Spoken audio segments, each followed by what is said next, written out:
shimo. Kumbe maisha ya wanadamu yanaweza kutekwa. Sikia nikwambie, sio lazima utekwe katika mwili.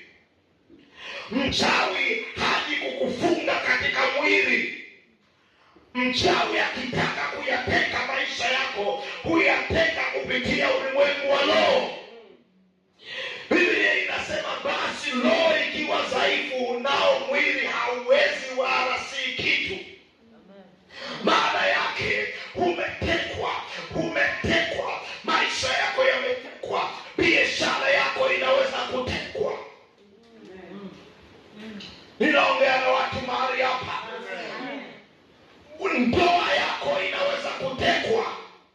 Lakini wewe ni binti, umekubaliana na kijana ukamvumilia zaidi ya miaka 5.